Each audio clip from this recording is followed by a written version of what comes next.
राधे राधे राधे राधे। ओम गम गणपते नमः, अंबिकाय नमः, ओम नमः शिवाय नमः, श्री गुरुवे नमः, ओम श्री परमात्मा ने नमः।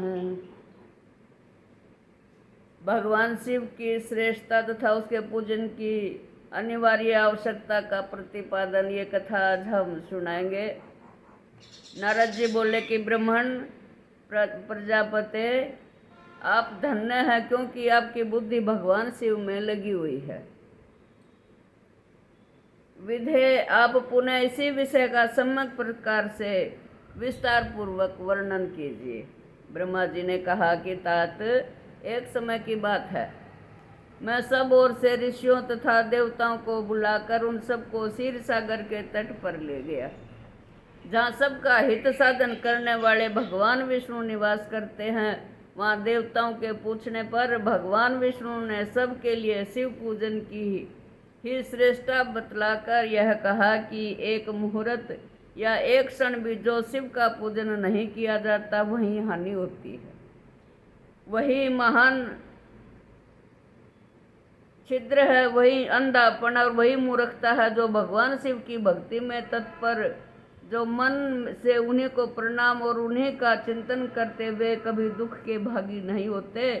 जो महान सौभाग्यशाली पुरुष मनोहर भवन सुंदर आभूषणों से विभूषित स्त्रियां, जितने से मन को संतोष हो उतना धन, पुत्र पौत्रादि संपत्ति, आरोग्य, सुंदर शरीर, अलौकिक प्रतिष्ठा, स्वर्गीय सुख, अंत में मोक्ष रूपी फल अथवा परमेश्वर की भक्ति चाहते हैं, वे पुनर्जन्म के महान पुण्य से भगवान सदाशिव की पूजा अर्चा में प्रवृत्त होते हैं। जो पुरुष नित्य भक्ति प्रयण हो, शिवलिंग की पूजा करता हो, उसको सफल सिद्धि प्राप्त होती है तथा वह पापों के चक्कर में नहीं पड़ता।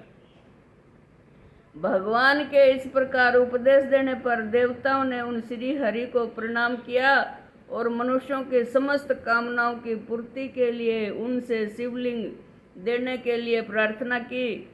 मुनि श्रेष्ठ उस प्रार्थना को सुनकर जीवों के उद्धार में तत्पर रहने वाले भगवान विष्णु ने विश्वकर्मा को बुलाकर कहा, विश्वकर्मण, तुम मेरी आज्ञा से संपूर्ण देवताओं को सुंदर शिवलिंग का निर्माण करके दो।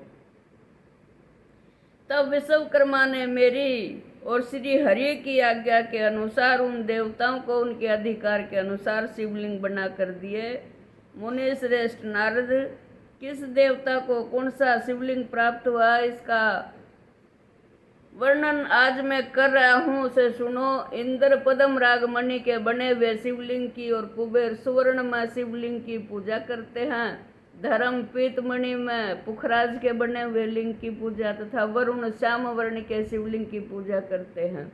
भगवान विष्णु इंद्र नीलमय तथा ब्रह्मा हेममय लिंग की पूजा करते हैं। मुने विश्वदेवगण चांदी के शिवलिंग की, वसुगण पित्तल के बने हुए लिंग की तथा दोनों अश्वनी कुमार पार्थिव लिंग की पूजा करते हैं। लक्ष्मी देवी स्फटिक मणि के लिंग की, आदित्यगण ताम्रमय लिंग की और राजा सोम मोती के बने हुए लिंग की तथा अग्निदेव हीरे के लिंग की उपासना करते हैं। श्रेष्ठ ब्राह्मण और उनकी पत्नियां मिट्टी के बने हुए शिवलिंग का, मयासुर चंदन निर्मित लिंग का और नागगण मूंगे के बने हुए शिवलिंग का आदरपूर्वक पूजन करते हैं।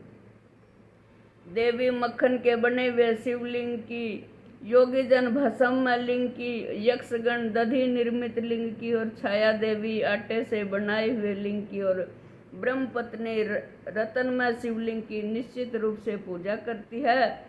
बाणासुर पारद या पार्थिव लिंग की पूजा करता है और दूसरे लोग भी ऐसा ही करते हैं।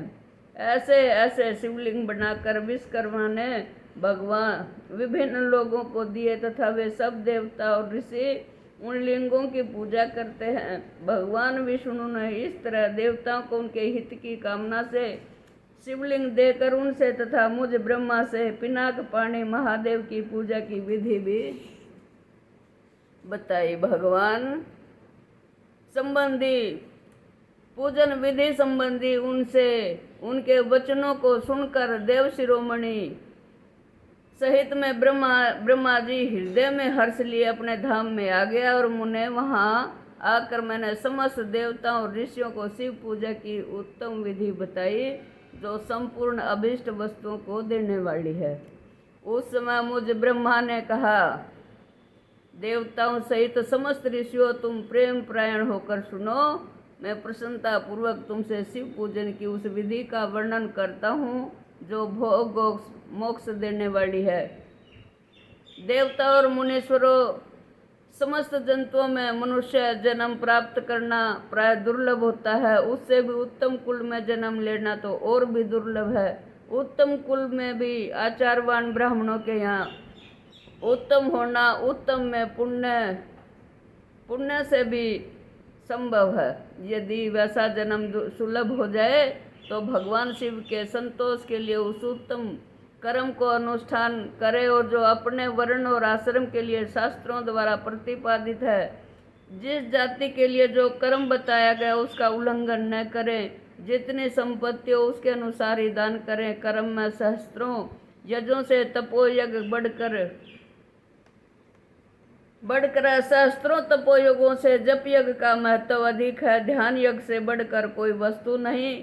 ध्यान ज्ञान का साधन है, क्योंकि योगी ध्यान के द्वारा अपने इष्ट देव समरस शिव का साक्षात्कार करता है। ध्यान यज्ञ में तत्पर रहने वाले उपासक के लिए भगवान शिव सदा ही सन्निहित हैं। जो विज्ञान से संपन्न है उन पुरुषों की शुद्धि के लिए किसी प्रायश्चित आदि की आवश्यकता नहीं है। मनुष्य को जब तक ज्ञान की प्राप्ति न हो तब तक वह विश्वास दिलाने के लिए कर्म से ही भगवान शिव की आराधना करे।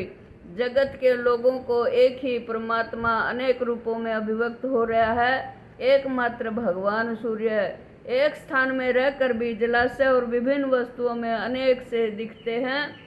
देवताओं, संसार में जो जो सत्य या सत वस्तु देखी या सुनी गई है वह सब परम ब्रह्म शिव रूप ही है, ऐसा समझो। जब तक तत्व ज्ञान न हो जाए तब तक प्रतिमा की पूजा आवश्यक है।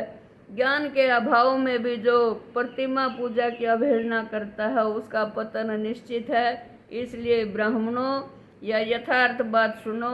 अपने जाति के लिए जो कर्म बताया गया है उसका प्रयत्न पूर्वक पालन करना चाहिए। जहाँ जहाँ यथावत भक्ति हो उस आराध्य देव का पूजन आदि अवश्य करना चाहिए, क्योंकि पूजन और दान आदि के बिना पातक दूर नहीं होते। जैसे मैले कपड़े में रंग बहुत अच्छा नहीं चढ़ता, किंतु जब उसको धोकर स्वच्छ कर लिया जाता है उस पर सब रंग अच्छी तरह चढ़ जाते हैं। उसी प्रकार देवताओं की भली भांति पूजा से सब त्रिविध शरीर पूर्णतया निर्मल हो जाता है। तभी उस पर ज्ञान का रंग चढ़ता है और तभी विज्ञान का प्रकट्य होता है। जब विज्ञान हो जाता है तब भेदभाव की निवृत्ति हो जाती है। भेद की संपूर्णता निवृत्ति हो जाने पर द्वंद्व दुख दूर हो जाते और द्वंद्व दुख से रहित पुरुष शिव रूप हो जाता है।